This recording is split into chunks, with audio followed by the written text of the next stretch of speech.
Welcome to Bill's Bridge Tip of the Day, Wednesday, February 20th, 2013. Roman key card. You think you know it.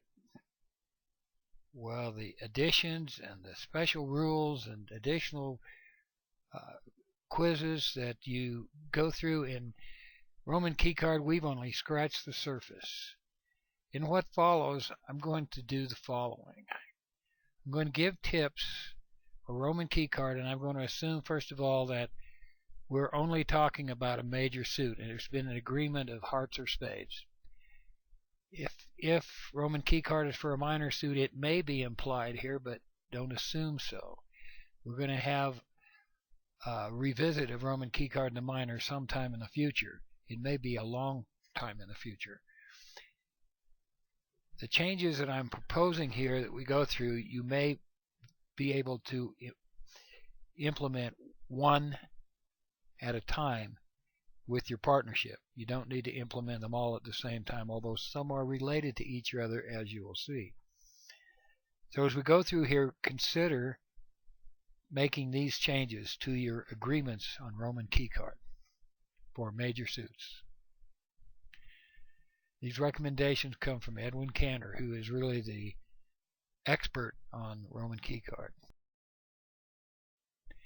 First question is, should you play 1430 or 3014?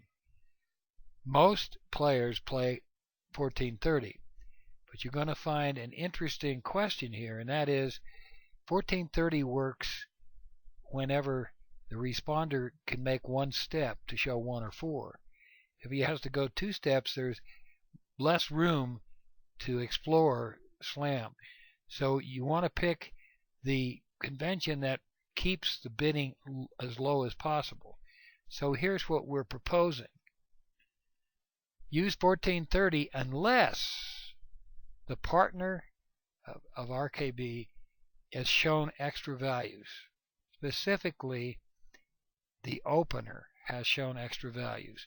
The reason, he's more likely to respond 5 clubs, showing 3, than he is to respond 5 clubs, showing just 1. He's more likely to have more controls. So, if opener shows extra values, such as opening 1 or 2 no trump, opening precision 1 club if you play it, or demand 2 club bid, or if he responds 3 no trump or 4 of a major suit to Jacoby, 2 no trump, or if he reverses, jump raises, or splinters, or jumps in an original suit, he's showing extra values. When he shows extra values, play 30-14. Otherwise, 14-30. There's one other condition where you might want to apply 30-14, and that is the partner of a takeout doubler. Employ 30-14. All other cases, 14-30 is on. That has to be an agreement between you and partner, and be sure you understand it. What it does is it saves bidding space, and 1 space may be enough for some slams so that you can ask additional questions and get to the right slam. Next question, asking for the trump queen. Everyone knows what it is, right? Well, let's review it.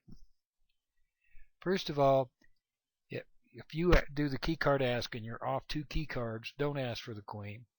Just sign off. If you're missing 1 key card, you are allowed to ask for the queen. You are not guaranteeing all 5 key cards. Remember also that having extra length, more than you've promised, is the equivalent to having the queen. The idea is that the queen will not be a loser. So if you have 10 trump between you and you're missing the queen, the chances are good that the queen will fall 2-1 with a 2-1 split. 78% of the time it'll fall. Only a 5 club or 5 diamond response to key card ask can you ask for the queen. And after a 5 diamond response, 5 hearts is a queen ask, even if hearts are trump. Some people will not say that. They will go to 5 spades because they think 5 hearts is a sign-off.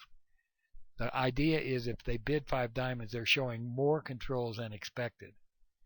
So saving one step may be the difference between arriving in the right slam or slam.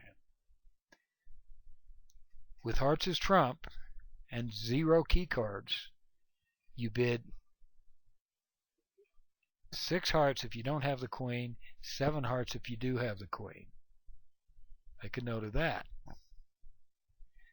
Now, if the next suit for a queen ask is partner's first bid suit, it is also still a queen ask unless the suit has been supported.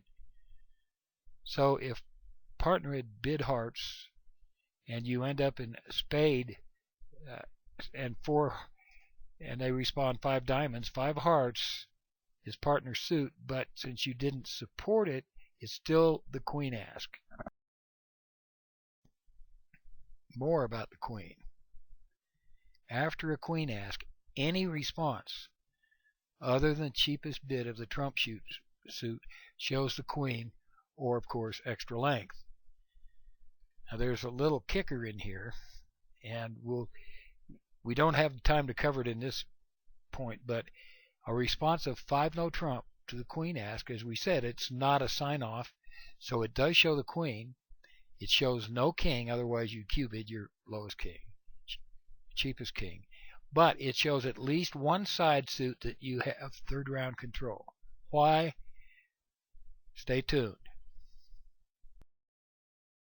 I'm going to go through one simple example, and we'll leave it at that. Here are the hands. South opens 1 club. North bids a spade. Well, he's got 5 of them. They're not very strong, but anyway. South jumps to 4 spades. That jump shows extra values. So when North bids 4 no trump, it's agreed that it's Roman keycard version 3014 in spades. South bids 5 diamonds. He's showing 4 controls, 3 aces and the king of spades. 5 hearts is now the queen ask. South bids 5 spades. He does not have the queen, and he does not have an extra king. But it doesn't matter. If he doesn't have the queen, he has to sign off or bid 5 no trump. So that's a pass, and you avoided getting too high in this particular hand. Tomorrow, we're going to cover things you never knew about the king ask. In the old days, you showed a count. The traditional thing is a count. We'll say tomorrow that you basically Q-bid your cheapest king, but there are special rules regarding that as well. We're going to cover that tomorrow. Roman keycard is fascinating. Stay tuned.